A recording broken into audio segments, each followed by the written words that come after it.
Good morning, all my friends. I'm Auntie Cara, and this is Auntie Cara's Storytime. Today we are going to be reading Winter's Coming by Jan Thornhill. But before we get started, I just want to say if you love my videos, please do give it a thumbs up, and subscribe to see more. I try to do videos every week because I love reading to you guys, and that will help me reach more people and more kids. All right, let's dive in. The leaves were just beginning to change color in Lily's forest home. Lily was a young snowshoe hare, not even 6 months old. She'd never seen anything other than green on trees, so the new colors were a surprise. Lily spent her days hopping from here to there, nibbling on the leaves and tender twig tips and bark. Usually she moved slowly, keeping her ears open for danger. If she kept still, she blended in with the colors of the forest floor and was difficult to see. Sometimes, though, she couldn't help but leap into the air for the sheer fun of it. Lily had powerful back legs, so she was a good jumper. One day, there was a crazy racket high in the treetops. Lily glimpsed a few flashes of shiny black feathers through the foliage, then a wingtip, then a beak. With a great rustling of leaves and flapping of wings, 100 birds descended to the ground. Lily had never seen such a huge flock. "What's going on?" she asked. "Winter's coming," said a grackle, "so we're flying south." Lily looked around nervously. She knew about the danger of coyotes and foxes and owls, but had never heard of winter. If the birds were trying to escape from it, maybe she should too. She tried springing upward while flapping her arms as hard and fast as she could, but plump, down she came again. "Silly," laughed the red-winged blackbird. "Snowshoe hares can't fly." "They don't go south either," said another. With that, the flock took off and disappeared beyond the trees. Lily was wondering if winter could fly like a blackbird when she found a red-spotted squirrel in a spruce tree. He was nimbly balancing a mushroom cap in the crook of a branch. "Why are you doing that?" asked Lily. "I'm drying this mushroom so I can store it with the others I've collected," said the squirrel.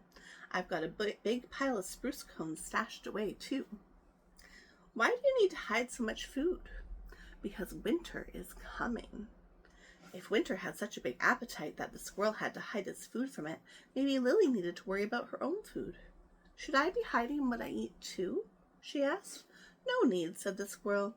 "Even when winter's here, hares can always find enough twigs and bark to keep their bellies full." Phew, thought Lily. Whatever winter was, at least it wasn't interested in her food.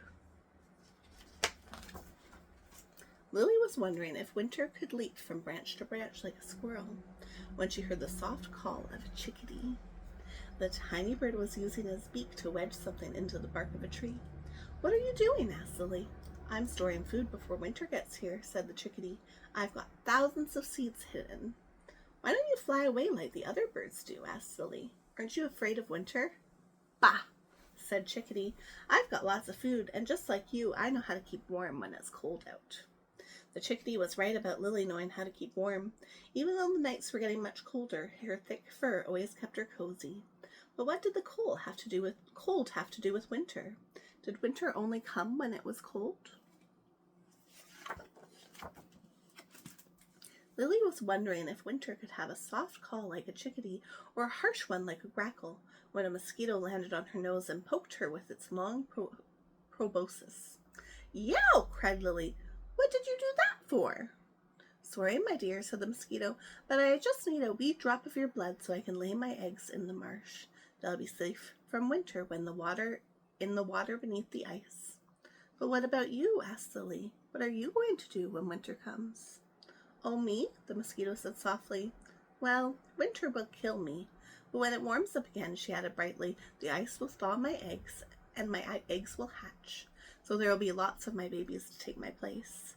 Lily's eyes widened with alarm. "Will winter kill me too?" she asked. "Don't be ridiculous," said the mosquito. "Winter doesn't kill snowshoe hares." "Oh, thank goodness," said Lily, but she felt sorry for the mosquito.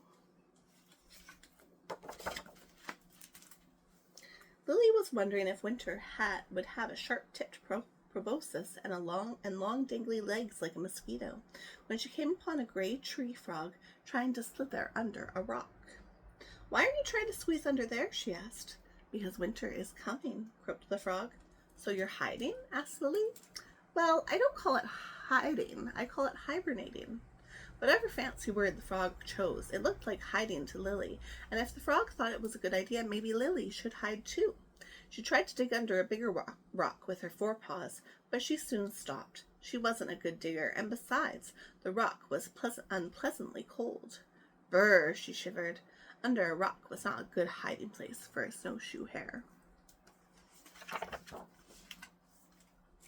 Lily was wondering if winter clung to branches with sticky toe pads like a tree frog when she almost stepped on a woolly bear caterpillar. He seemed to be searching for something on the forest floor. "Can I help?" asked Lily. "Oh no, I'm just looking for a safe place to curl up under these leaves." "Because winter is coming?" guessed Lily. "Yep," said the caterpillar. "When I find the perfect spot, I'll curl up and freeze as solid as an acorn." Lily was horrified. "That sounds awful," she said. "Oh no, it's just like sleeping," said the caterpillar.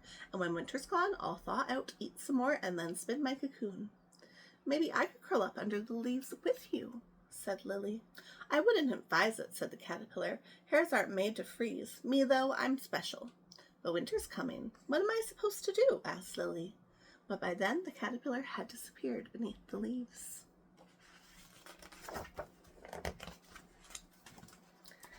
Lily was wondering if winter was covered in stiff hair like a woolly bear caterpillar when she saw her oldest neighbor, a snapping turtle, in the creek.